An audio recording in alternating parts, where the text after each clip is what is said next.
हम लोग परिषदीय विद्यालय में जूनियर हाई स्कूल में अनुदेशक पद पर पिछले 11 साल से कार्यरत है। हम लोग के जीओ में हमारी भर्ती हुई थी अंशकालिक अनुदेशक कह के, ठीक है। और हमसे पूर्णकालिक कार्य करवाया जाता है, लेकिन पूर्णकालिक की कोई भी सुविधाएं हमें नहीं है।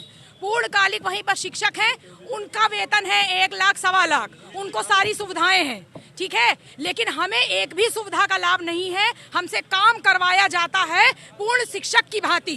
पूरे समय हम आते हैं, सब कुछ करते हैं, वही काम करते हैं, सारे इनके आदेश का पालन करते हैं, लेकिन हमें पैसे के नाम पर हमें 300 रुपए की दिहाड़ी दी जाती है, मजदूरी दी जाती है।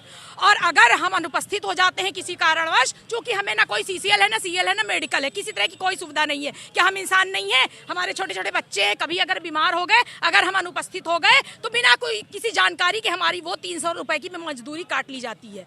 और जब हम अपना अधिकार मांगते हैं, हमारे पैसे बढ़ाई जाए, हमको ये सुविधाएं दी जाए, तो कहते हैं कि जाओ जाओ तुम तो अंशकालिक अनुदेशक हो।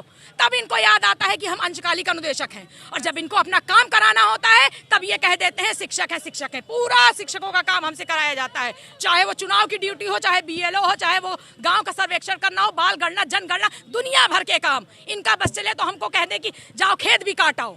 हम खेत भी काटते हैं, बच्चों को फुसलाने के लिए क्या करें, सब कुछ करते हैं जो एक पूर्ण शिक्षक करता है। लेकिन जब हम अपना अधिकार मांगते हैं, बताइए 9,000 रुपए में इतनी महंगाई में कौन अपना घर चला लेगा? एक ई रिक्शा वाला, चाय वाला, ठेले वाला भी हमसे ज्यादा कमाता है। उसको देखकर हमें शर्म आती है कि आज हम इससे भी गए गुजरे हैं, जबकि हम पूर्ण डिग्री धारक हैं।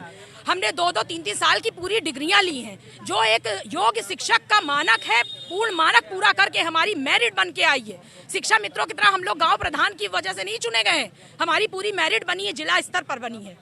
हम वेल एजुकेटेड है, पूरी काउंसलिंग। और राष्ट्रीय शिक्षा नीति में ये कहा गया है कि जो ये अनुदेशक पद पर है, इनको नियमित किया जाए पूर्ण। लेकिन ये सरकार कुछ भी नहीं मानती है, ना हाई कोर्ट ना सुप्रीम कोर्ट का कोई आदेश नहीं मानती है। अरे हद हो गई, जब ये सब व्यवस्था का आपको आदेश नहीं मानना है तो आप सब बंद कर दीजिए। क्यों ये सब ट्वीट करते हैं? जो सरकार ने 17,000 लागू किया 2017 से, आज तक नहीं दिए। केंद्र सरकार ने, राष्ट्रपति महोदया ने जब कह दिया कि न्यूनतम मजदूरी 24,500 तय कर दी जाए, तब भी हमको नहीं दे रहे हैं। हमसे ज्यादा एक राजगीर कमा रहा है 800-900 रुपए प्रतिदिन, और हमारी क्या कमाई है? 300 रुपए। हम योग्य शिक्षक हैं, हमको एक कुशल श्रमिक का भी मानदेय वेतन नहीं है। किस तरह से हम जिए? और इसके के बाद भी 11 साल से हम संघर्ष कर रहे हैं। 6 महीने से लगातार हमारा कोई ना कोई साथी परियोजना का चक्कर लगा रहे हैं, और ये सब हम लोग को मूर्ख बनाते हैं। कहते हैं जाइए, आपकी फाइल यहाँ चल रही है, वहाँ चल रही है। एक बिंदु पर भी आज तक काम नहीं इसका है।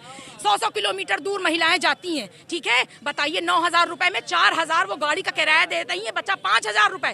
5,000 में से 2-3 छुट्टियों के 300 रुपए ऐसे ही कट जाते हैं, बच गया 3,000, 3,500। 3,500 रुपए में इतनी दूर हमारी महिलाएं और हमारे ये सब अनुदेशक जाते हैं। हाँ, अगला कदम यही है कि यही स्वाहा हो जाएंगे। हम तो इसी उद्देश्य से आए हैं, यही मर जाएंगे, घुट घुट के मरने से अच्छा हम यही मर जाएंगे।